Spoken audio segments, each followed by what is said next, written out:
जय जगत्माता बगलामुखी। ओम क्रीं बगलामुखी वरदे सर्वसौभाग्यप्रदायिनी समस्त भक्तानां सर्व अभीष्टं साधे साधे ह्रीं ஓம் ஸ்வாஹா. நான் இப்பொழுது ஸ்ரீ சூரியமங்கலம் அத்வைத வேத வித்யாபீடத்திலே உள்ள பகலாமுகி தேவி க்ஷேத்திரத்திலிருந்து உங்களிடம் பேசிக்கொண்டிருக்கிறேன். நம்ம யோகங்களை பற்றி படித்து வருகிறோம் இல்லையா? யோகங்கள் அதாவது நம்மளுடைய ஜாதகம், உங்களுடைய ஜாதகம் என்னென்ன யோகங்கள் இருக்குது என்று தெரியறதுக்கு ஒரு ஜோதிஷியை தேடி நீங்கள் போக வேண்டியதில்லை. உங்கள் வீட்டில் இருந்து கொண்டே உங்களுக்கு உங்கள் ஜாதகத்தில் என்னென்ன யோகங்கள் இருக்குது, அந்த யோகத்துக்கு என்னென்ன பலங்கள், அது நல்லதா கெட்டதா, இதெல்லாம் உங்களுக்கு தெரியும்.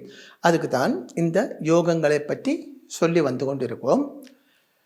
இன்னைக்கு சொல்ல போகிறது வேசி யோகம். ஜோதிஷ சாஸ்திரத்தில் 400க்கு மேற்பட்ட ராஜயோகங்கள் இருக்கு. அதில் மிகவும் முக்கியமாக இருக்கப்பட்ட யோகங்களை பற்றித்தான் ஒவ்வொரு வீடியோவாக உங்களிடம் சொல்லிக்கிட்டு இருக்கிறேன். இன்னைக்கு அதில் வேசி யோகத்தை பற்றி தான் சொல்கிறேன். வேசி யோகம் அதோட சாஸ்திரம் எப்படி என்றால், சூரியனுடைய 2ஆம் இடத்தில் சந்திரனை தவிர நவகிரகங்களில் எந்த கிரகம் இருந்தாலும் அது வேசி யோகம் ஆகும். புரிஞ்சிருக்கா? அதாவது சூரியனுடைய 2ஆம் இடத்தில், ஜாதகத்தில் சூரியன் எங்கே இருக்கிறதோ அதோட 2ஆம் இடத்தில் ஜாதகத்தில் சூரியன் விருச்சிக ராசியில் இருக்கு இல்லையா, இதோட இதை தான் 2ஆம் இடம். சூரியன் எங்கே இருக்கிறதோ அது 1ஆம் இடம். அதோட 2ஆம் இடத்தில் இதோ சந்திரன் இருக்கக்கூடாது. சந்திரனை தவிர வேறு எந்த கிரகம் இருந்தாலும் அது வேசி யோகம் ஆகும். சூரியன் விருச்சிகம் ராசியில தான் இருக்கணும் அப்படி கிடையாது. இந்த 12 ராசிகளில் சூரியன் எந்த ராசியில் இருந்தாலும் அந்த சூரியனுடைய 2ஆம் இடத்தில், சூரியன் 1ஆம் இடம் என்று கால்குலேஷன் பண்ண வேண்டும். அதோட 2 கிளாக் வைஸில் வரணும். அதோட 2ஆம் இடத்தில் சந்திரனை தவிர நவகிரகங்களில் எந்த கிரகம் இருந்தாலும் அந்த யோகத்துக்கு பேர் வேசி யோகம். சாஸ்திரம் எப்படி? சூரியனுடைய 2ஆம் இடத்தில் சந்திரனை தவிர நவகிரகங்களில் எந்த கிரகம் இருந்தாலும் அது வேசி யோகம் ஆகும். அப்போ அந்த வேசி யோகத்துக்கு என்னென்ன பலங்கள் என்று பார்ப்போம். வேசி யோகத்தினுடைய பலங்கள், ஒன்று மெதுவான நடை.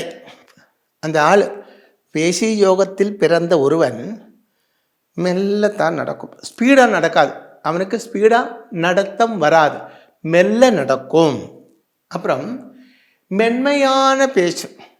அப்படின்னா ரொம்ப சாஃப்டாக பேசும், அன்பாக பாசமாக ரொம்ப சாஃப்டாக பேசப்பட்டவனாக இருக்கும்.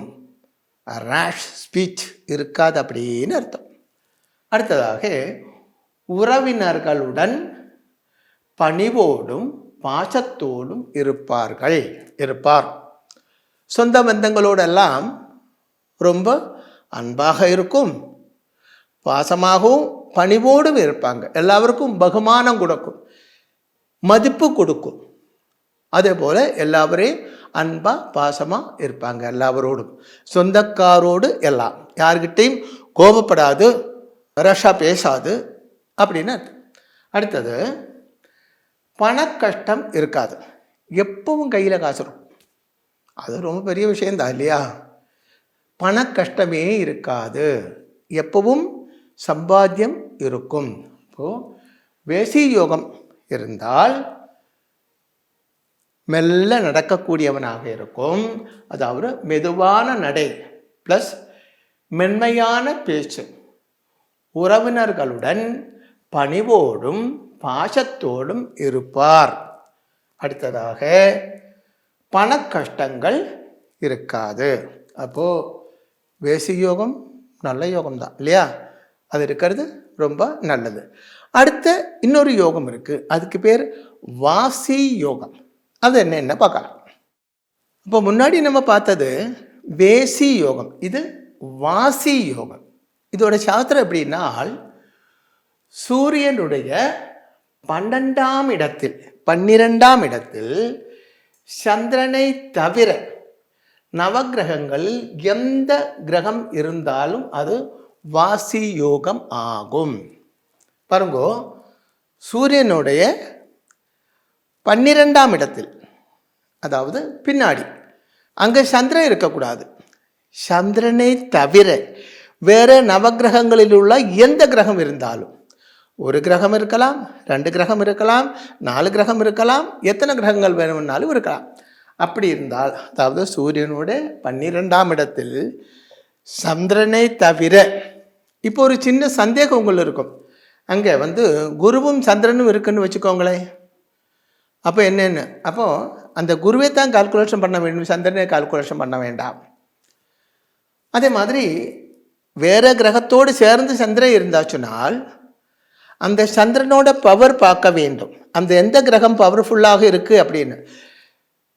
அது பார்த்து தான் அந்த யோகத்தை கால்குலேஷன் செய்ய வேண்டும். அப்போ இந்த ஜாதகப்படி சூரியனோட 12ஆம் இடத்தில் சந்திரன் அல்லாமல், உங்கள் ஜாதகத்தில் சூரியனோட 12ஆம் இடத்தில் சந்திரன் அல்லாமல் எந்த கிரகம் இருந்தாலும் அதுக்கு பேர் வாசி யோகம். சாஸ்திரம் மறுபடியும் பார்ப்போம். சூரியனுடைய 12ஆம் இடத்தில் சந்திரனை தவிர நவகிரகங்களில் எந்த கிரகம் இருந்தாலும் அது வாசி யோகம் ஆகும். சரி, வாசி யோகத்துக்கு என்னென்ன பலன்கள் அது பார்க்கலாமே. இப்போது வாசி யோகங்களுடைய பலன் பார்ப்போம். 1, சந்தோஷமும் திருப்தியும் உள்ள மனசு. அது ரொம்ப முக்கியம்தான் இல்லையா? மன சந்தோஷம் என்று சொல்லப்பட்டது, நமக்கு என்னெல்லாம் இருந்தாலும் மன சந்தோஷம் இல்லை என்றால் மற்றெல்லாம் இருந்து ஒரு பிரயோஜனமும் இல்லை. மனசு சந்தோஷமாக இருக்கணும், திருப்தியாக இருக்கணும்.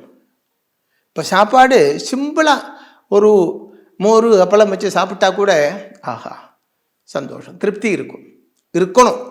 சில நேரத்தில் வடபாபாசத்தோடு பெரிய இலை போட்டு பயங்கர சாப்பாடு, நல்லா இல்லை, அது திருப்தி இல்லாத அவசியம். அப்படி இல்லை, திருப்தியுள்ள மனசு அது ரொம்ப முக்கியமான ஒரு விஷயம்தான். சந்தோஷமுள்ள மனசு, மனசில் இருந்து உண்டாகப்பட்டது தான் இது ரெண்டும். சந்தோஷமும் திருப்தியும் மனசோட ஃபீலிங்ஸு தான். அந்த மனசிலே உண்டாகப்பட்ட 2 விஷயங்கள் தான் சந்தோஷமும் திருப்தியும். அப்போ சந்தோஷமுள்ள மனசாக இருக்கு. அப்போ சிலவங்க அடுத்த காலத்தில் ஒரு பார்க்க வந்தாங்க ஒரு ஆள், அப்போ எல்லா சௌபாகியங்களும் இருக்குன்னு அவர் சொல்கிறாரு, ஜாதகத்திலே அப்படி தான். ஆனால் அவரோட அந்த வீட்டம்மையை பார்த்தா அழுதுகிட்டே இருக்கிற மாதிரி அப்படியே இருக்கு. இவர் என்ன சொல்கிறாருன்னா, சந்தோஷமே இல்லை சுவாமி அப்படி சொல்கிறாங்க இந்த வீட்டம்மா. நான் சொன்னேன், முதல்ல உன்னுடைய மனசு கொஞ்சம் நீ சந்தோஷமாக வை. மனசிலே உள்ளது தான் ஃபேஸிலே தெரியும். அதாவது ஃபேஸு, அதாவது முகம் மனசோட கண்ணாடி. இப்போ ஒரு கண்ணாடி இப்படி பார்த்தா நம்ம ஃபேஸில் என்னெல்லாம் இருக்குது அதெல்லாம் கண்ணாடியில் தெரியும் இல்லையா? அதே மாதிரி மனசோட கண்ணாடி தான் ஃபேஸு, முகம். அப்போ மனசு திருப்தி உள்ளதாக இருந்தால், சந்தோஷம் உள்ளதாக இருந்தால் ஃபேஸு சந்தோஷமாக இருக்கும், பிரைட்டாக இருக்கும். மற்றவங்க பார்த்தால் சந்தோஷப்படும் மாதிரி இருக்கும், இல்லாமல் மற்றவங்க பார்த்தா எப்போ பார்த்தாலும் அழுகா மூஞ்சியாக இருக்கு அப்படி சொல்லுவாங்க. அப்போ இது ரொம்ப முக்கியமான ஒரு விஷயம்தான், திருப்தி சந்தோஷம் என்று சொல்லப்பட்டது. அப்போது வாசி யோகத்தில் பிறந்த ஒருவனுக்கு மனசு எப்பவும் சந்தோஷம் உள்ளதாக இருக்கும். அதே மாதிரி திருப்தியுள்ள மனசாக இருக்கும், எப்பவும் மன திருப்தி அவனுக்கு இருக்கும். அடுத்ததாக ஐஸ்வர்யம் உள்ள வாழ்க்கை. ஐஸ்வர்யம் உள்ள வாழ்க்கை இருந்தால் இது 2 இருக்கத்தான் செய்யும் இல்லையா? ஐஸ்வர்யம் உள்ள வாழ்க்கை என்று சொல்லும்போது எல்லாமே இருக்குன்னு தானே அர்த்தம். அப்படி இருக்கப்பட்டவனுக்கு சந்தோஷமும் திருப்தியும் இருக்கத்தானே செய்யும் அப்படின்னு நீங்கள் கேட்பீங்க. அப்படி இல்லை, நிறைய காசும் எல்லா சொத்து வகைகளும் உள்ளவங்க கூட சந்தோஷமே இல்லை சாமி, வாழ்க்கை நிம்மதியே இல்லை, இப்படி சொல்லப்பட்ட எத்தனையோ பேர் எனக்கு தெரியும். அப்போது ஐஸ்வர்யம் உள்ள வாழ்க்கை ஆயிருந்தாலும் சந்தோஷமும் திருப்தி உள்ளவனாக இருக்கும் என்று நமக்கு சொல்ல முடியாது. இங்கே ஐஸ்வர்யம் உள்ள வாழ்க்கையும் உண்டு, சந்தோஷமும் திருப்தியும் அவனுக்கு இருக்கும் வாசி யோகத்தில் பிறந்தவனுக்கு. அடுத்ததாக விசுவாசமும் நம்பிக்கையும் உள்ளவராக இருக்கும். அது ரொம்ப முக்கியமான விஷயம். நமக்கு அவனை நம்பலாம், அவனுக்கு நம்மகிட்டே ஒரு நம்பிக்கை இருக்கும், நமக்கு அவனை நம்பலாம். விசுவாசம் உள்ளவனாக இருக்கும், நம்மகிட்டேயும் விசுவாசம் உள்ளவனாக இருக்கும், நமக்கு அவன்கிட்டையும் ஒரு விசுவாசமும் நம்பிக்கையும் வைக்கலாம். சுருக்கமாக ஏமாத்தாது அப்படின்னு அர்த்தம், சீட்டிங் செய்யாது அப்படின்னு அர்த்தம். அப்போ உங்களுக்கு ஒரு மேனேஜராக ஒருத்தனை வைக்கணும்னால், பிஸ்னஸ் பார்ட்னராக ஒருத்தனை சேர்க்க வேண்டுமானால், வாசி யோகம் உள்ள ஒருவனை கிடைச்சாச்சுனால் சூப்பர். அடுத்ததாக தானங்கள் செய்பவராக இருக்கும், தானம் செய்யப்பட்டவனாக இருக்கும். அது ரொம்ப முக்கியமான ஒரு விஷயம்தான். ஏற்கனவே சொல்லியிருக்கேன் அதை பற்றி. அடுத்தவருக்கு சகாயங்கள் செய்ய வேண்டும். நாம் பூமியில் வரும்போது வெறுங்கையோடு தான் வருது, ஒன்றுமே கொண்டு வர்றதில்லை. பூமியில் வந்ததுக்கப்புறம் நமக்கு எல்லாம் தரப்பட்டது தெய்வங்கள் அல்லே, தேவன்மார்கள் தான். அது சனாதன தர்மத்தை பற்றி சொல்லும்போது உங்களுக்கு விளக்கம் சொல்கிறேன். ஆனால் நமக்கு இங்கே கிடைக்கக்கூடியதெல்லாம் மற்றவாளுக்கு கூட ஷேர் பண்ணக்கூடிய அர்ஹதை, கடமை நமக்கு இருக்கத்தான் செய்யுது.